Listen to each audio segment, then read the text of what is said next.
My plan is to hide, to avoid, but if I get busted, or if I get captured, I'm not going to do a Rambo, I'm going to do a Gandhi. If I get captured, I'm not going to do a Rambo, I'm going to do a Gandhi. If I get captured, I'm not going to do a Rambo, I'm going to do a Gandhi. All right, it seems like Aaron Bennett is quite popular lately with Schaefer putting out information that he has evidence that he's an FBI informant. That's Schaefer's address right there. I pray you write him a letter in prison. You know, I've put out probably 900 videos on Schaefer Cox. Think about that. I want you guys to think about that for a second. 900 videos. Several of those videos were several hours long. I read the entire trial into YouTube. Back in the early days when I first got started, I would just read the trial into YouTube. And I have found the document where Aaron Bennett testifies. It looks like Aaron Bennett this is a 201-page document, and Aaron Bennett's testimony looks like it starts around page 110. And keep in mind that I was told that Aaron Bennett was called by Coleman Barney's lawyer, but that doesn't appear to be the case when I look at this document. It appears that Aaron Bennett was called by Schaefer Cox. He says defendant Cox's witnesses, and it shows Aaron Bennett. It does not show under defendant Barney's witnesses, right? We're currently looking at a page 187 of this document. Let me go to the top of the document. Now this is Monday, June the 4th, 2012, trial by jury, day number 16. Okay, now I don't know if I have to search the word Aaron to yeah, 109. Here we go. So we're just going to read this. We're going to refresh our memory with Aaron Bennett's testimony. And let's do that. Page 109 of 201. And the court. Okay, you may call your next witness, Mr. Traverso. Thank you, Your Honor. I'd call Aaron Bennett. Mr. Bennett, if you would like to take the stand there, please. The court. If you'll step into the witness box here, Mr. Bennett, and face the jury and the courtroom and raise your right hand and be sworn. Aaron Bennett, defendant Cox's witness. It's not Coleman Barney's witness, it's Cox's witness. Sworn. The court. Thank you. Please be seated. Direct examination by Mr. Traverso. Question. Good morning, Mr. Bennett. We're almost at noon. Could you please state your name for the record and spell your last name, please? Answer. My name is Aaron Bennett. Last name B-E-E-N-N-E-T-T. Mr. Bennett, where do you live? I currently live in what's called North Pole, Alaska. Oh, question. Okay, how long have you lived there? Answer. For about almost 5 years, 4.5 years. Question. What kind of work do you do? Answer. I am involved in quite a few things. I own a construction business, and that does military housing. I do that as a subsidiary under my oldest brother. I own a surplus store and sell tactical gear. It's kind of like a hunting store, only geared more towards law enforcement type stuff. I own a bounty hunting business, a security business, and other small ventures like that. I also have a CDL and drive the ice road up to the North Slope. Question. Okay, kind of jack of all trades, huh? Answer. Yeah. Question. Now, are you involved with radio talk show in Fairbanks? Answer. Yes, I have a show on Mondays and Saturdays. Question. Okay, and what is the name of the surplus store that you have? Answer. Far North Tactical. Question. Okay, does it have another name that it's known by in Fairbanks? A previous name that it's off? It's been a... Answer. The building. Question. Landmark for the indiscernible? Answer. That I'm in right now is a historical landmark. It used to be Blondies supply store. Question. Right. And answer. And he was murdered a few years ago by some Army personnel. Question. Okay, do you know Francis Schaefer Cox? Answer. Yes, I do. Question. Okay, and how do you know him? Answer. When he first started to become a public figure in Fairbanks, I went to a couple of his Second Amendment task force meetings. That's when I first saw him with my own eyes, and I met him. I believe at Denny's was the first time I ever formally met him. I had known who he was prior to that, though. Before he ever became known in Fairbanks, I was aware of him. Question. Okay, how would you describe your relationship with Mr. Cox? Answer. Over the course of about a year's time, we became pretty good friends. We were like-minded on quite a few things. He had hung out with me quite a few times during, for instance, he's been bounty hunting with me before. Question. Back in June of 2010, how would you describe your relationship with Mr. Cox? Answer, I think by that June 2010, we weren't the closest of friends anymore. Question, okay, do you know a gentleman by the name of Bill Fulton? Answer, yes, very, very close friend of mine. Question, okay, and how long have you known Mr. Fulton?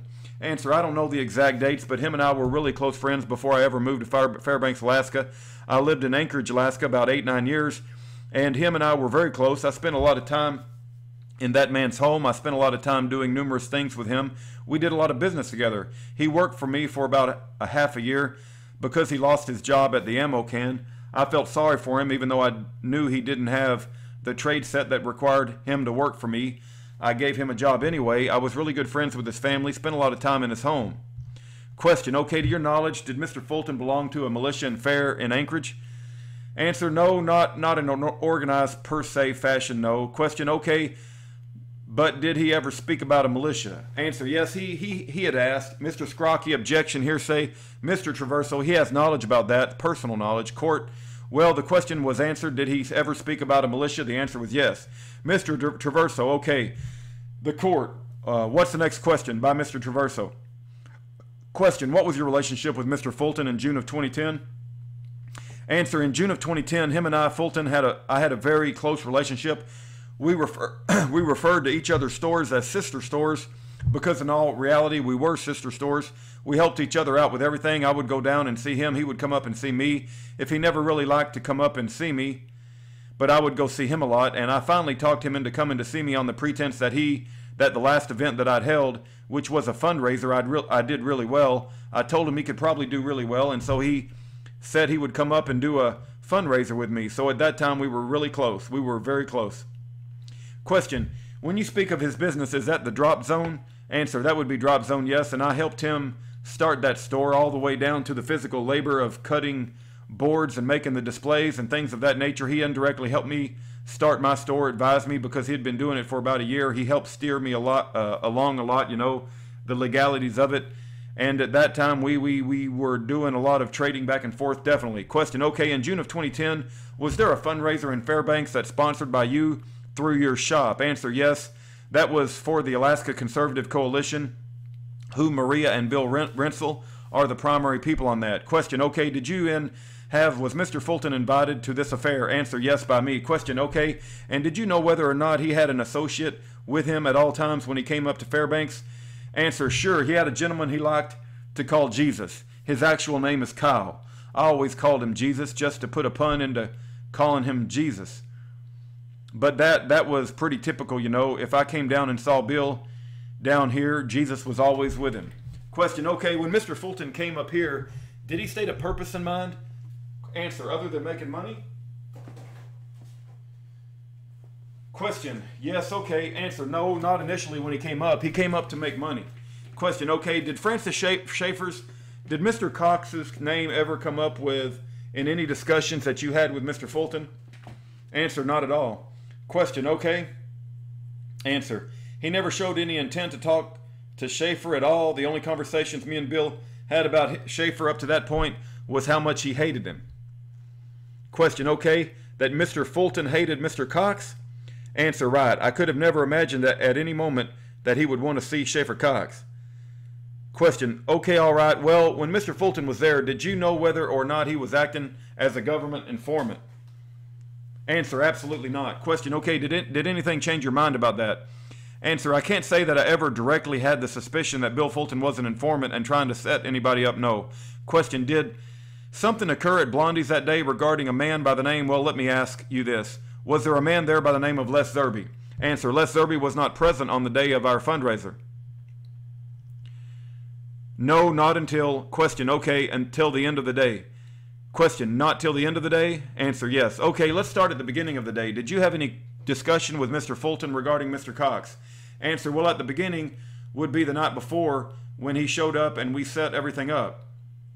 Question, okay. Answer, and I showed up in the morning. Actually, I was planning on being there at around 10 o'clock, and I got a bunch of text and phone calls from Bill that I needed to come earlier because there was urgent business he needed to talk to me about. I kind of put that off because I've known Fulton for years and years, and he's kind of in a personal opinion, he's kind of a drama queen about everything, so I just kind of put that off. I showed up, and he was very irate with me for not hurrying because he had important things he wanted to discuss. He had already pre-bought me a coffee and he was waiting on me. He said, "Here's your coffee, follow me." And he went on this big circle around the block. He kept wanting to go further and further, and it was raining, it was drizzling.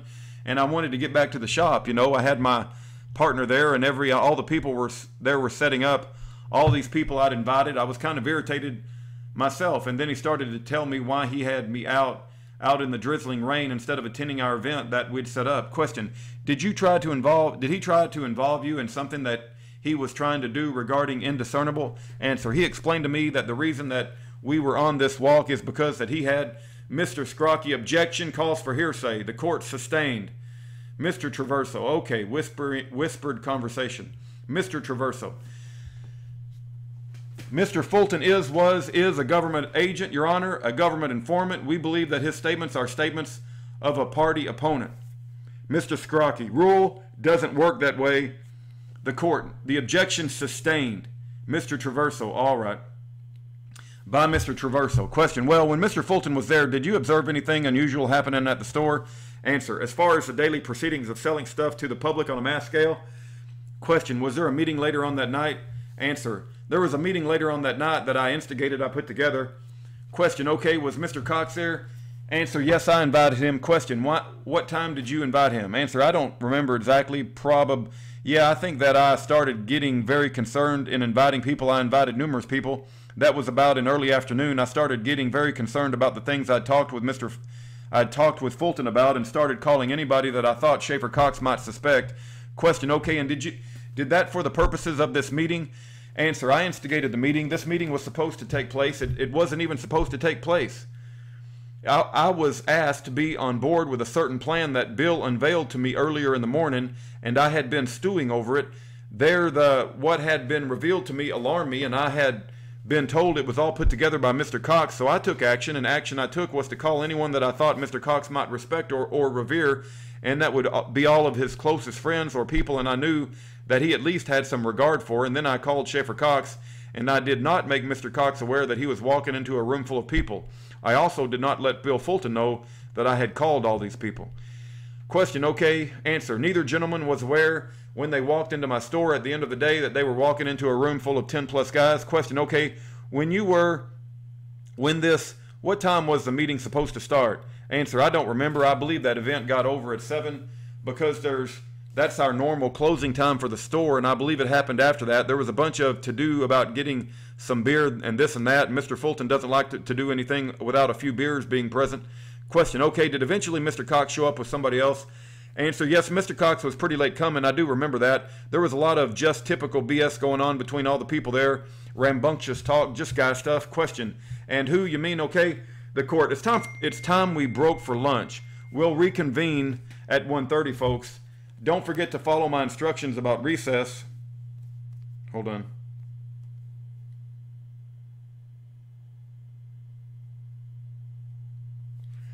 Hold on just a sec. Okay,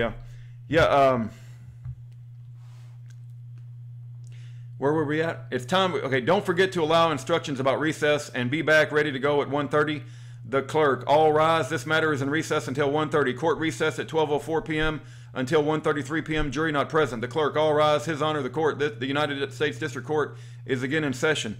The court: please be seated. Okay, bring the jury in. Jury present at 1:34 p.m. The court: okay, Mr. Traverso, you may continue. Mr. Traverso: thank you. By Mr. Traverso. Question: Mr. Bennett, I think I left off around discussing the meeting. What was the purpose of this meeting? Answer: the purpose of the meeting was instigated by me. I don't think that. Well, I'm 100% sure that neither Bill Fulton nor Schaefer Cox intended for there to be a meeting of any kind, especially instigated by me at my store. But as I was, if I could reiterate, I was concerned about a plan that had been unveiled to me earlier in the day by Mr. Fulton, and he indicated to me that Mr. Cox, Mr. Scrocky, objection, hearsay, Mr. Traverso. You can't, the court sustained by Mr. Traverso. Question: don't talk about what someone said, but you can talk about your personal knowledge of what you observed that day. Let me ask you another question. Who was in attendance at the meeting? Let me stop here and say, why cannot Aaron Bennett talk about what he personally heard from Bill Fulton? That is absurd. Okay? Aaron Bennett wants to be able to speak about what he heard directly from Bill Fulton, and they keep shutting him up. Answer: I asked Bill Rensel to come. Also, it's absurd that whole meeting, that we don't have the audio of it. Answer, I asked Bill Rensel to come. I asked one of my close friends, Jeff Labruski, to come. Dave Giesel to come. I asked Mike Anderson to come. I asked, man, his name is eluding me. He's a pastor down in or up in Fairbanks. Who else did I ask to come? My partner, Luke Lovejoy, I asked him to come. Question, okay, well, you called the meeting. What did you want to discuss at this meeting? Answer, I had a moment where Mr. Fulton stepped out, where I told everyone present, this was before Schaefer Cox showed up, why I asked them all to be there. I told them that I was privy to a plan to kidnap federal judges and put them on trial, and I had been asked to be involved in the kidnapping of federal judges and put them on trial, and that I was under the impression that this was Schaefer Cox's plan, and I had invited Schaefer Cox there, basically with all of his peers that I just invited. My intent was to expose this plan that all would by proxy be dragged into, and show that, I mean, basically we were having our own little trial right there. Here's what my intent was. Here was what this man intends to drag us into. What do you guys all have to say about that? That was my intent. I'm going to pause right here. Okay, let's continue. And Fulton came back into the store and produced alcohol, at that point I insisted that he unarm himself, because I'm not a big fan of the way he carries his firearm, which is racked in the chamber at all times on his hip with the hammerback. I don't really feel comfortable with a firearm in my presence like that, especially with alcohol. Usually I don't say anything to Mr. Fulton because we're such good friends about his choice of how he carries his firearm. But at that time I asked him to please remove it from our presence. Insane. Bill Fulton is an idiot. Question, okay, let me ask you the next question. Were people allowed to have their cell phones at this meeting? Answer, oh no, they weren't. Mr. Fulton insisted. Once I made a demand of him, he countered with a demand of his own, and that was that everybody give up their cell phones, which they did, and he secured everyone's cell phones and gave them all to Jesus. And then he asked Jesus to stand guard in the front with a sawed-off 12-gauge shotgun and the 1911 to stand guard, quote, unquote, which I was also bothered by that. But Bill countered back to me, well, Jesus isn't going to be drinking this and that. I just would feel a lot more comfortable if he was standing guard. Question, okay, at some point does Schaefer show up? Answer, yes, probably. This is a guesstimate about an hour after we'd just all been sitting there, like I said earlier, milling amongst each other. Schaefer Cox did show up, and he showed up with Les Zerby, and with this, I believe he had his son with him. Question, okay, and if I remember correctly, question, all right, what, if anything, did you observe happen when they joined the meeting? Answer, nothing immediate. Mr. Cox got there.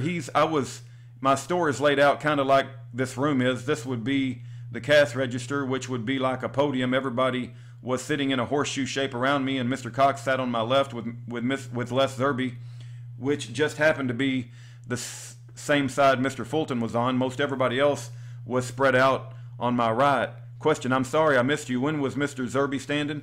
Where was Mr. Zerby standing? Answer, Les Zerby was immediately.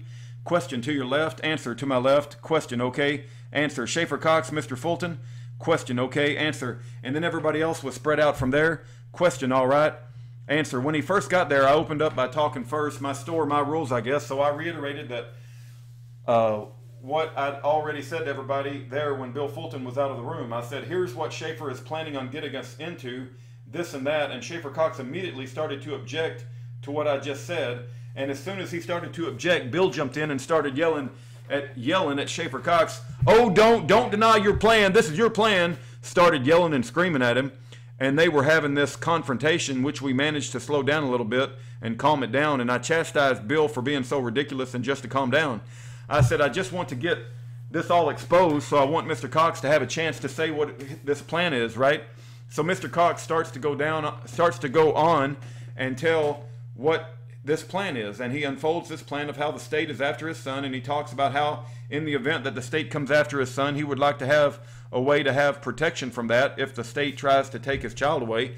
And I was like, what does federal judges have to do with protecting your son? And Mr. Cox was like, I don't know what you're talking about. And that's when Bill absolutely went nuts. He started screaming, you know the agreement we made last night? I have wheels in motion. I have people coming from all over the world. I've spent already $10,000 to $20,000. He started screaming about how much money he spent. And this is when Les Zerby stepped up and said, hey now, you just wait a minute here. You just wait a minute here. Then Bill Fulton pulled out a knife that he had on him and ran Les Zerby into the corner And in my store, there's another room in the back that's open there. It's where I keep all the body armor that I sell.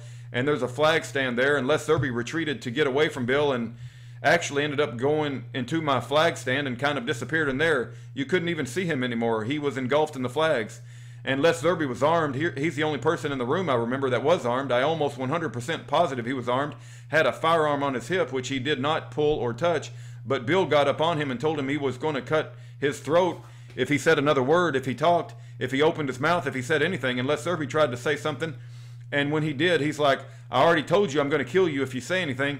So Zerbe actually never stepped out of the room again. I never even really saw him again because the room was dark. I didn't have that light on. He just stayed in the shadows. I think he was pretty scared, obviously. So after that, Bill turned on Schaefer and just went on the hugest tirade about how they had made this plan the night before, which I was aware of the plan because Mr. Fulton had already told me this plan, and Schaefer kept protesting that, trying to protest that he wasn't even aware of what Fulton was talking about.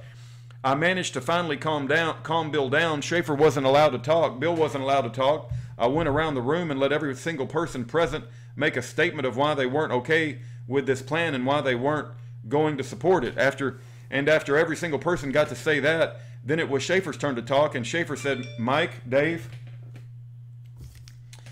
these are two guys that I invited. That would be Mike Anderson and Dave Giesel, who he addressed, who happened to be sitting there. He said, you guys are my best friends. He said, and this isn't what happened. Let me read that more slower. And after every single person got to say that, then it was Schaefer's turn to talk, and Schaefer said, Mike and Dave, these are two guys that I invited. That would be Mike Anderson and Dave Giesel, who he addressed, who happened to be sitting together. He said, you guys are my best friends. He said, and this isn't what happened. And that's all he ever got to say because Bill went nuts again. Shut your face. I spent so much money. You made this plan, and it's basically digressed from there into nothingness where everybody just got up, we're done here, and everybody walked out. Question, okay, did you have any further contact with Mr. Fulton after this? I guess it's a meeting. How did you have any more contact with Mr. Fulton afterwards? Answer, is the question regarding that same day? Question, you want to include, do you have any further contact with him that day? Answer, well, sure, him and I talked afterwards. Question, okay, how about months later? Did you have any further contact? Answer, absolutely. Me and Bill were very, very close. Question, okay, answer. At the time of the meeting at my store, I had very mixed emotions because I knew Bill so well. I had a hard time not believing his story of the events. It took me a while for it to dawn on me that, well, maybe Schaefer Cox isn't always lying or whatever else. I mean, my relationship with Bill is one where I've been in his crawl space many times. I've been to his house and had dinner many times. I was very good friends with his wife. We called Mr. Scrocky, objection, narrative, Mr. Traverso. That's fine, that's fine. The court sustained. Mr. Traverso, back to your, did everybody leave the meeting, walk out, including Schaefer, after what happened to Mr. Zerbe? Answer, yeah, I locked up my store, but I didn't leave anybody in there. Question, okay, well, I know you locked up the store, but no one stood around and talked a little bit. Everybody just sort of got out of there. Answer, me and Bill did. Question, okay.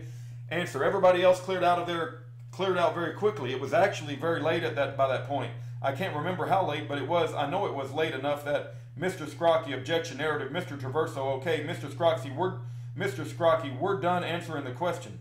The court, yes, sustained, by Mr. Traverso. Question, if I can go back to your store, how were you guys going to raise money? How was this fundraiser? How was the money at this fundraiser at your store? What kind of stuff are you selling? Answer, I do a fundraiser basically as a publicity stunt, so to speak. I go to organizations that I at least semi-agree with, which in this case had been the Alaska Conservative Coalition or the Fairbanks Conservative Coalition, what have you. And I told them if they did the advertising on the radio that I would throw in the fundraiser.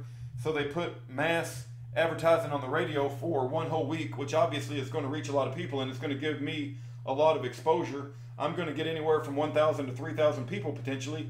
At least half of those have never been to my store, so that's my motivation on my end. I'm not greedy, so I invite people like Bill Fulton. I also invited the munitions cache, that Rob Carr runs, who him and I are very good friends also, and I invited 6th Avenue Guns, one of my biggest competitors, but I figured might as well have him over. He ended up declining, but just to give you the nature, I would let anybody come.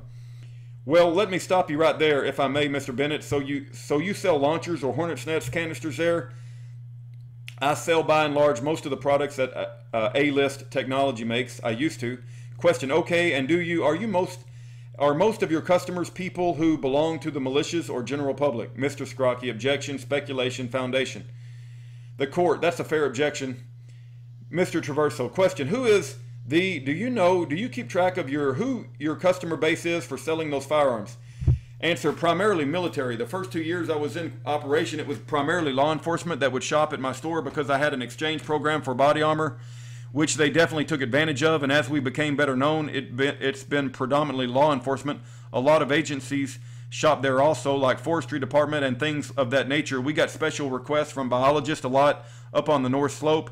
They'll order certain products from us, predominantly A-List Technology products, because they're less lethal, of course, and they're going to use an animal control environment. I would say probably the Mr. Scrocky objection narrative. Sorry, Mr. Traverso, that's all right. You can go, Mr. Traverso. Question, you see guns there and other things of them. Do you sell grenade bodies there? Answer, I've been selling firearms for the last year because we did not have an FFL up to that time. Question, do you sell grenade bodies there? Answer, I do sell paperweight dummies. Question, okay, I have no further questions. Thank you. Cross-examination by Mr. Dooley. Question, Mr. Bennett, indiscernible met the clerk. Your microphone, please. Mr. Dooley, as long as we can stand up. By Mr. Dooley. Other than in the newspaper, have you ever met Coleman Barney?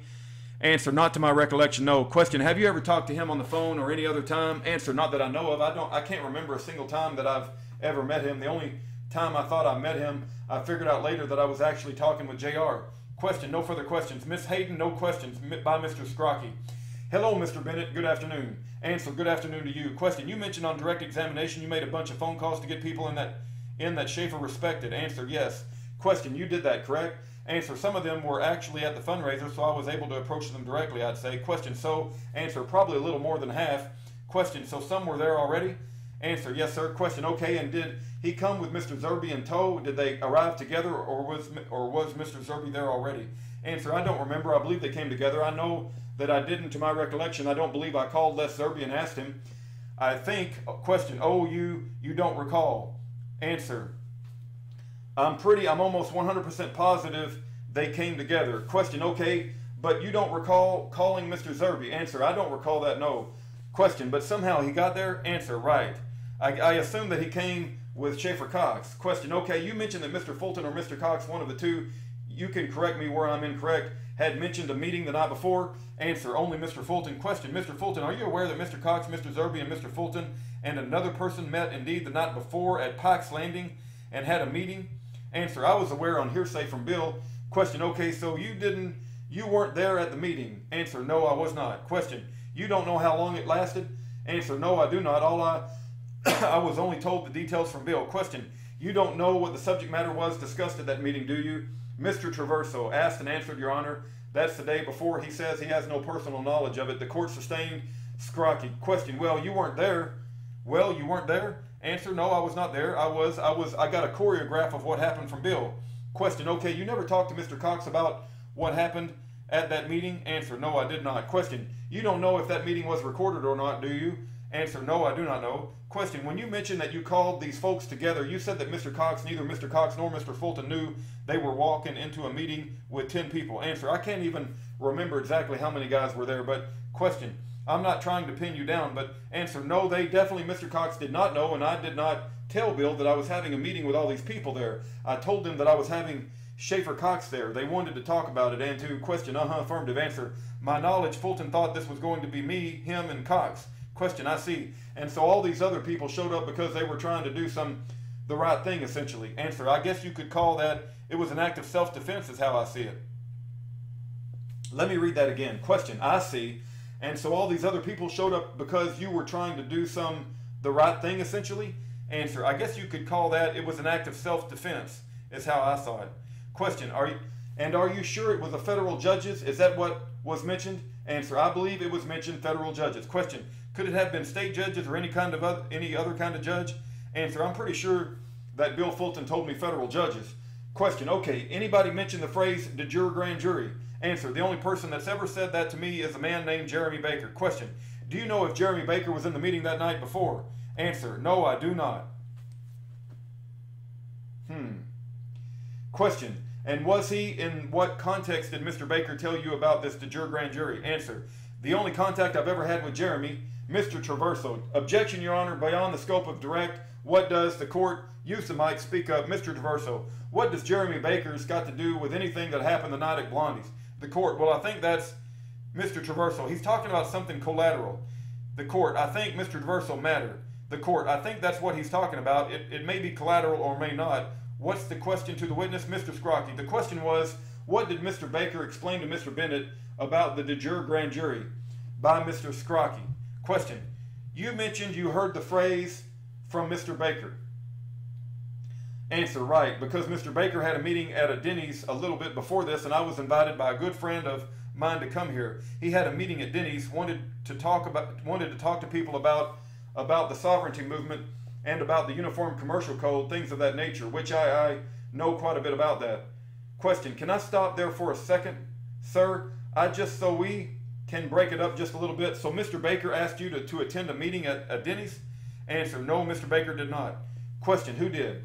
Answer, Wendell did. I cannot remember Wendell's last name. Question, okay, so let me hold. I just wanted to break this down into some. So Wendell asked you to a meeting at Denny's. So you went to this meeting?